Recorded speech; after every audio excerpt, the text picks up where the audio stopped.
శాస్త్రముల విషయాన్ని వదిలేసి లౌకికంగా మనం ఆలోచించినప్పుడు కూడా ఆ భగవంతుడు ఉన్నాడు అనేటటువంటి విషయాన్ని మనం ఒప్పుకోవాల్సిందే.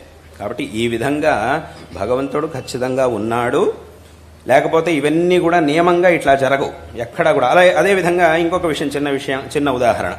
ఒక సంస్థ ఉన్నది. ఆ ఒక సంస్థలో రకరకాల విభాగాలు ఉంటాయి, రకరకాల డిపార్ట్మెంట్లు ఉంటాయి.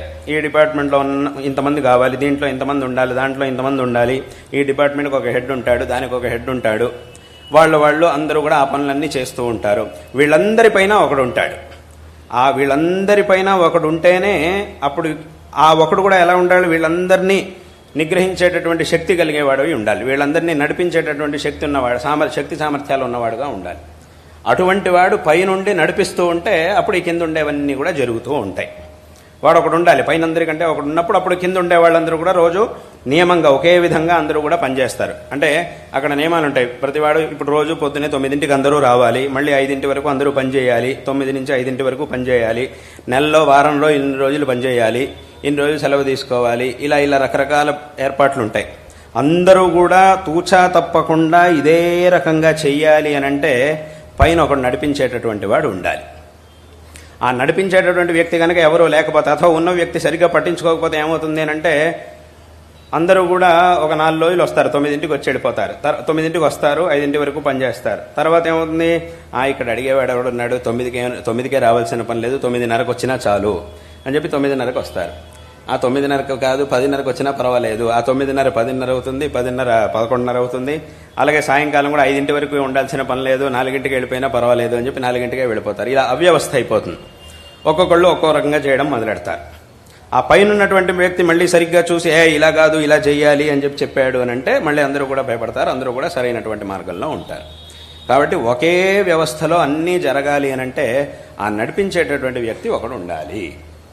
అలా ఉంటేనే ఇవన్నీ కూడా జరుగుతాయి. ఇప్పుడు పెద్ద పెద్ద కంపెనీలు ఉంటాయి, లోకంలో చాలా పెద్ద పెద్ద కంపెనీలు ఉంటాయి. దాంట్లో ఆ కంపెనీకి సంబంధించినటువంటి ఆఫీసులు, బ్రాంచులు ఎక్కడెక్కడో ఉంటాయి. ఒక బ్రాంచ్ ఎక్కడో బొంబాయిలో ఉంటుంది, ఒకటి హైదరాబాద్లో ఉంటుంది, ఒకటి ఢిల్లీలో ఉంటుంది. అక్కడక్కడ పనిచేసేటటువంటి వాళ్ళు వేరే వాళ్ళు ఉంటారు. వీళ్ళందరూ కూడా నియమంగా ఒకే రకంగా ఉద్యోగానికి వెళ్ళొస్తుంటారు. పొద్దున 10ంటికి వెళ్ళాలి, 5 9 ఏదో ఒక టైం ఉంటుంది, నియతంగా ఒక టైం అనేది ఉంటుంది. ఆ టైంకి వెళ్తున్నారు, చేసి వస్తున్నారు. ఎందుకు చేస్తున్నారు, వీడిపైన ఒక అధికారి ఉన్నాడు, వాడిపైన ఒక అధికారి ఉన్నాడు, ఇలా అందరికంటే పైన ఒక అధికారి ఉన్నాడు. మొత్తం ఆ సంస్థ మొత్తానికి అధినేత ఒక ఆయన ఉంటాడు. ఆయన ఎక్కడో ఒక చోట ఉంటాడు. ఆయన్ని ఈ సంస్థలో పనిచేసేవాళ్ళు ఎప్పుడు చూడలేదు. ఇప్పటి వరకు వీడు 10 ఏళ్ళ నుంచి పనిచేస్తున్నా కూడా ఏదో ఆయన గురించి విన్నాడే తప్ప ఆయన ప్రత్యక్షంగా చూసింది లేదు. ఆయన మీ సంస్థ యొక్క అధినేత ఎవరు అని అంటే ఏదో పేరు చెప్తాడు, ఆ ఒక ఫలానా వ్యక్తి పేరు చెప్తాడు, ఆయన ఫోటో చూసుంటాడు, ఆయన ఎక్కడో ఉన్నాడు అని చెప్పి చెప్తాడు. కానీ వీడిక్కడ నియమంగా పనిచేస్తున్నాడు అని అంటే దానికి ఆయనే కారణం. ఎందుకంటే వీడిపైన ఉన్నాడు, వీడిపైన ఉండేవాడిని చూసి వీడి పనిచేస్తున్నాడు, వీడిపైన ఉండేవాడేమో ఆ పైన ఉండేవాడిని చూసి చేస్తున్నాడు, ఆ పైన ఉండేవాడు ఆ పైన ఉండేవాడు, ఇలా అందరికంటే పైన ఉండేవాడు ఆ వ్యక్తి. ఆ వ్యక్తిని చూసి వీళ్ళందరూ కూడా పనిచేస్తూ ఉంటారు.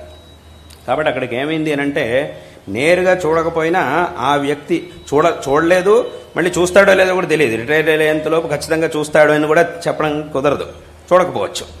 వెళ్తున్నాడు, పనిచేస్తున్నాడు, వస్తున్నాడు, అంతే. కానీ ఇవన్నీ కూడా వ్యవస్థితంగా జరుగుతున్నాయంటే అందరికంటే పైన ఒకడున్నాడు. ఆయన చూడకపోయి ఉండొచ్చు, ఆయన అందరికీ సంస్థలో పనిచేసే ఉద్యోగులందరికీ ఆయన కనిపిస్తాడు అని లేకపోవచ్చు. కానీ ఆ పైన ఒక వ్యక్తి ఉన్నాడు అంటేనే ఆ భయంతో కిందవాడు, ఆ కిందవాడు అందరికంటే కిందవాడి వరకు అందరూ కూడా పనిని చక్కగా చేస్తారు. అదేవిధంగా అందరికంటే పైన ఒక వ్యక్తి ఉన్నప్పుడు ఆ వ్యక్తి వీళ్ళందరినీ కూడా నియంత్రిస్తూ ఉన్నప్పుడు మాత్రమే ఈ ప్రపంచంలో అన్నీ కూడా ఈ పంచభూతాలు కానీ ఇవన్నీ కూడా సూర్యచంద్రాదులు ఇవన్నీ కూడా వాట్ల పనులని సరిగ్గా నియమంగా చేస్తాయి. కాబట్టి అటువంటి పరమేశ్వరుడు ఖచ్చితంగా ఉన్నాడు కాబట్టే ఈ ప్రపంచంలో అన్నీ కూడా వ్యవస్థితంగా నడుస్తూ ఉంటాయి. కాబట్టి ఆ ఈశ్వరుడు ఉన్నాడు అనేటటువంటి విషయాన్ని ఈ విధంగా మనం ఒప్పుకోవాలి. అంటే ఇక్కడ చివరిగా ఒక విషయం ఏమిటి అనంటే ఈశ్వరుడు లేకపోయినా కూడా ఇదంతా బాగానే నడుస్తుంది, ఈ వ్యవస్థితంగా నడుస్తోంది అనేది ఈశ్వరుడు వల్ల కాదు, ఈశ్వరుడు లేకపోయినా కూడా ఇదంతా నడుస్తుంది అని గనక మనం అంటే అది ఎలా ఉంటుంది అని అంటే ఇప్పుడు నేను చెప్పినట్టుగా ఆ కంపెనీలో ఎవరైతే అధినేత ఉన్నాడో ఆయన లేకపోయినా కూడా కంపెనీ అంతా బాగానే నడుస్తుంది అని అన్నట్టు. కానీ అలా ఎక్కడా జరగదు. ఎన్నాళ్ళు నడుస్తుంది, కొన్నాళ్ళు నడుస్తుంది. ఆ చూసుకునేటటువంటి వ్యక్తి ఒకడు లేకపోతే గనక కొన్నాళ్ళు నడుస్తుంది. ఆ తర్వాత ఉద్యోగులు అక్కడ చేసే వాళ్ళందరూ కూడా స్వతంత్రంగా వాళ్ళు ఇష్టం వచ్చినట్టు చేయడం మొదలెడతారు. అది ఎప్పటికీ కూడా సాధ్యం కాదు. కాబట్టి అది ఎలాగైతే సాధ్యం కాదో ఇక్కడ కూడా భగవంతుడు లేకుండా ఇదంతా నడవడం అనేది సాధ్యం కాదు అనేటటువంటి విషయాన్ని అందరూ తెలుసుకోవాలి. అయితే ఇంకా దీని మీద రకరకాల ప్రశ్నలు కూడా వస్తాయి. మరి దేవుడు ఉన్నాడంటే ఇలా ఎందుకు జరుగుతుంది, అలా ఎందుకు జరుగుతోంది, అదేమిటి ఇదేమిటి, నిజంగానే దేవుడు ఉన్నట్లయితే ఇప్పుడు దేవుడు ఉన్నాడు అని చెప్పడం అయింది. ఇప్పుడు ఇంతవరకు చెప్పింది దేనికోసం? దేవుడు ఉన్నాడు అనే విషయాన్ని చెప్పడానికి. ఇంకా దేవుడు ఉన్నాడు అని చెప్పిన తర్వాత మళ్ళీ రకరకాల ప్రశ్నలు మొదలవుతాయి. అదంతా వేరే విషయం అవుతుంది, అది ఇంకో విషయం అవుతుంది. దాని గురించి మళ్ళీ తర్వాత కావాలంటే మాట్లాడుకోవచ్చు.